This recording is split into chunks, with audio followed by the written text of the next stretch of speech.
Caríssimos amigos e irmãos, que a paz do Senhor esteja com todos vocês. Estamos no último domingo antes da Quaresma.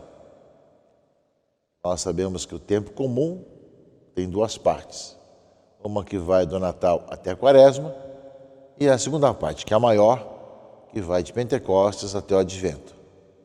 Essa primeira parte, tempo comum, termina justamente na próxima terça-feira, quando na próxima quarta-feira nós iniciaremos a Quaresma. O tempo da Quaresma, que se aproxima na próxima quarta-feira, é um tempo forte, assim chamado, que vai durar durante 3 meses, entre Quaresma e Páscoa, como a celebração do mistério da redenção.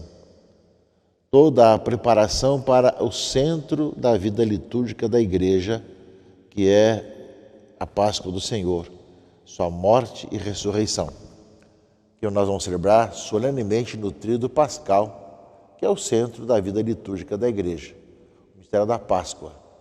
Cristo entregou sua vida por todos nós, para que nós tivéssemos a vida e fôssemos redimidos por Ele. É o centro da nossa vida e para o qual nos preparamos durante 4 semanas, preparamos durante tanto tempo justamente para podermos vivenciar todo esse tempo, né, da Quaresma e depois o tempo da Páscoa. Todos são três meses justamente, celebrações. E durante o tempo da Quaresma, que começa na próxima quarta-feira, começa com um dia de jejum e abstinência e ao mesmo tempo com toda a nossa disponibilidade para podermos viver intensamente tempo de conversão e de penitência. Por isso esses dias agora, nesse domingo que estamos vivendo, é uma despedida, né, do tempo comum, em que também há uma certa liberdade na questão de alimentação, etc., que no passado, quando na Quaresma não se comia carne dia nenhum, era a despedida da carne também.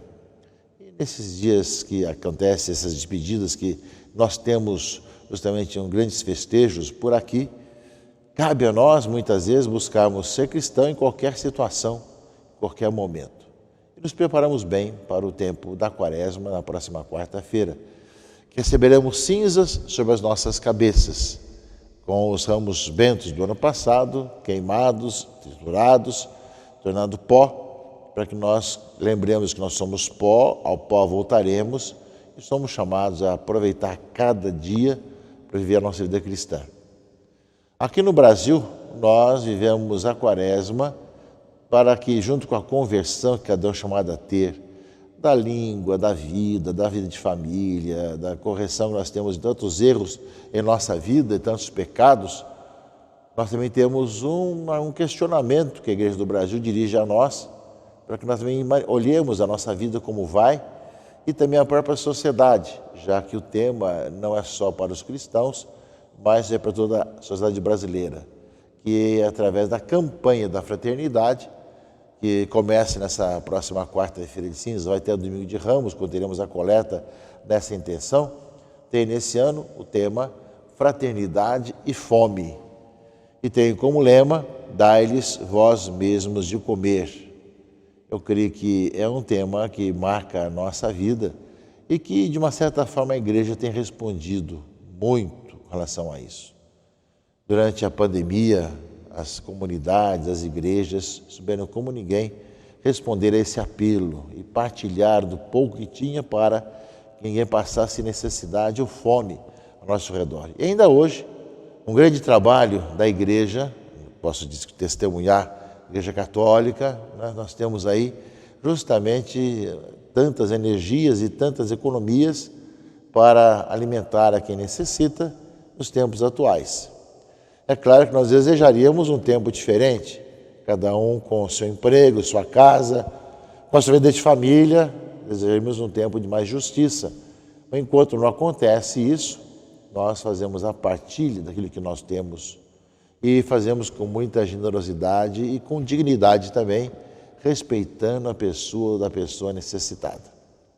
Portanto, dai-lhes vós mesmo de comer, como é o lema da campanha da fraternidade que começa nessa próxima quarta-feira, é para todos nós justamente uma chancela daquilo que nós somos chamados a viver continuamente e que deve incrementar ainda muito mais esse trabalho e essa preocupação.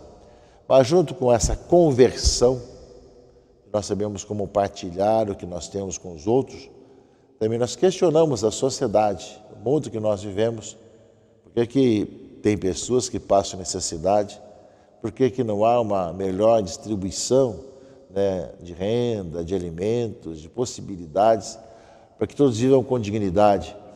Então, juntamente com a nossa vida de conversão, e devemos fazer de tal maneira que nós pensemos no outro, no pobre, necessitado, no que passa por necessidade, questiona também toda a maneira de nós organizarmos a nossa vida e o país, onde falta o alimento para as pessoas em muitas regiões do país. Quanto mais se faz reportagens sobre isso, quanto mais se fala, mais questiona as autoridades que têm responsabilidade, ou municipal, ou estadual, ou federal, com relação a essas realidades todas, já que deve se governar para todos e todos terem a dignidade de vida.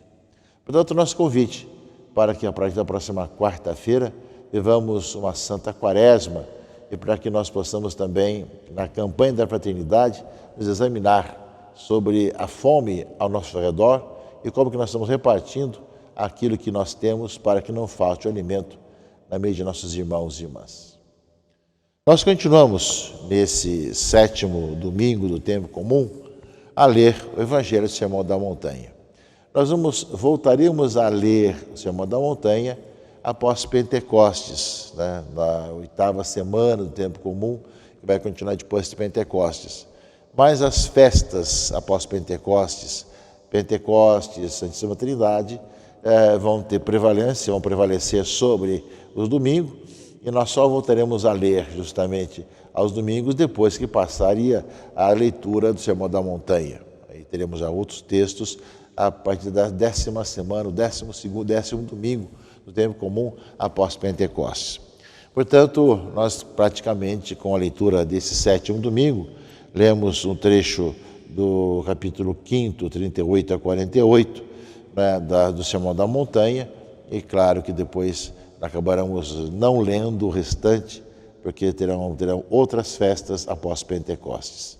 Mas a leitura desse domingo, Mateus 5, 38 a 48, meus irmãos e irmãs, nos continua falando sobre esse coração renovado, esse homem de Deus que nós somos chamados a viver de conversão. E a gente tem uma palavra que nos ajuda muito a entrar na Quaresma com o coração contrito, porque nós constatamos como nós erramos e como nosso coração precisa se converter cada vez mais, não é?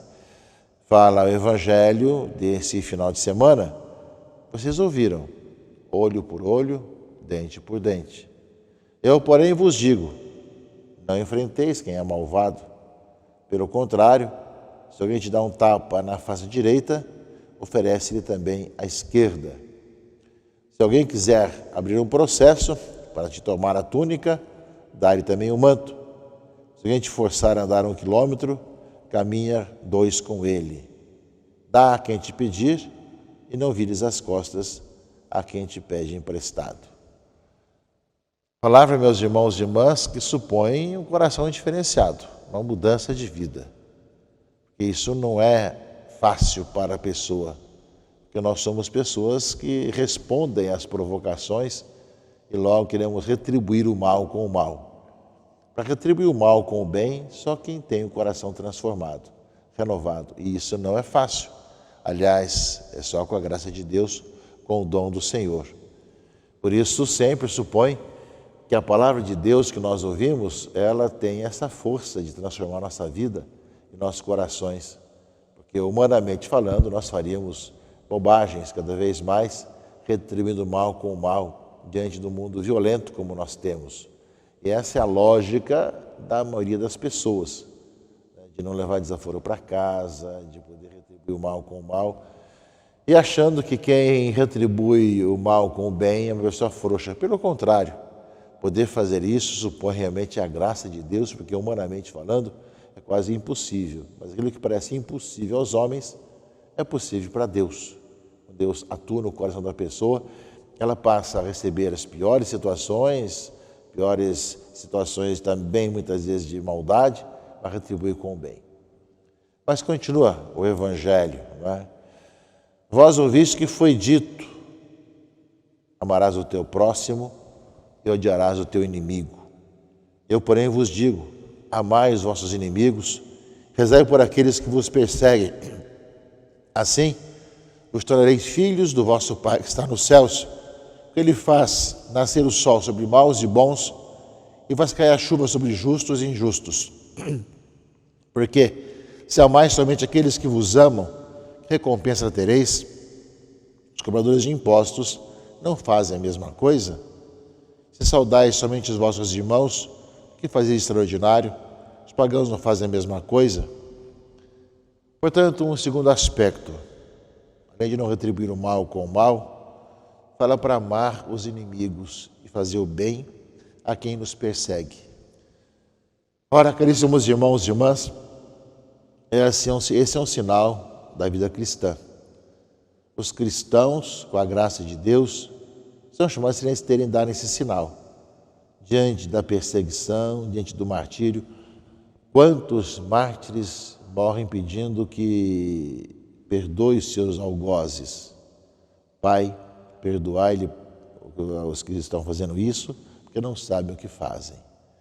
Aquilo que Jesus falou no alto da cruz, nós vemos que se repete na vida de muitos mártires no decorrer dos séculos, de pedir realmente perdão pelos seus algozes. Vemos justamente que a palavra do Senhor nos fala justamente disso, amar os inimigos.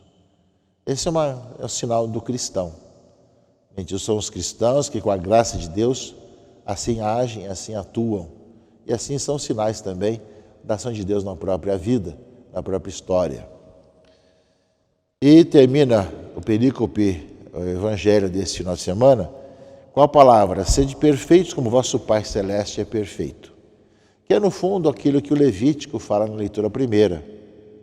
Ou seja, sede santos, porque o Senhor vosso Deus sou santo. Não tenhas no coração ódio contra o teu irmão. Repreende o teu próximo para não te tornares culpado do pecado por causa dele. Não procures vingança, nem guardes rancor dos teus compatriotas. Amarás o teu próximo como a ti mesmo. Nós vemos que, de um lado, se o Levítico falava ainda dentro do povo de Deus, Jesus fala, em geral, amar o próximo, amar os inimigos. E, ao mesmo tempo, a carta de Paulo aos Coríntios fala justamente isso. Não sabeis que sois santuário de Deus, que o Espírito de Deus mora em vós? Se alguém pensa que é sábio das coisas do mundo, reconhece a sua insensatez. Com efeito, tudo vos pertence: Paulo, Apolo, Cefas, o mundo, a vida, a morte, o presente e o futuro. Tudo é vosso, mas vós sois de Cristo e Cristo é de Deus. Portanto, meus irmãos e irmãs, nesse final de semana que precede o tempo da Quaresma, realmente é uma palavra que nos convida a ter o coração contrito, a ter um coração que realmente reconhece seu pecado e que pede para que seja liberto de todas essas amarras de ódio, de sofrimento, de maldade que está em nosso coração. Aproveitemos esse final do tempo comum, nessa primeira parte, e abramos o coração para iniciarmos bem o tempo da Quaresma nessa próxima quarta-feira, com o coração contrito, coração disponível, para que recebamos cinzas sobre nossas cabeças, nós sejamos abertos para buscar o Senhor como nosso Senhor, nosso Deus, sabendo, tomando consciência de nossas fragilidades, de nossos pecados, e ao mesmo tempo nos colocando abertos para a conversão, para a mudança de vida, porque sempre temos muita coisa a mudar, a deixar-nos transformar pela graça de Deus, pelo dom do Senhor. Que a palavra de Deus que nós vamos ouvir nesse final de semana e a Quaresma que vamos iniciar na próxima quarta-feira, nos encontre realmente abertos, disponíveis para deixar o Senhor agir, renovar a nossa vida, transformar nossos corações, para que realmente aproveitemos cada instante, cada momento, para que de coração contrito e humilde sejamos transformados, renovados, reavivados em nossa vida. A todos se preparem para uma santa e bela Quaresma. Abençoe-vos o Deus Todo-Poderoso, Pai e Filho e Espírito Santo. Amém. Happy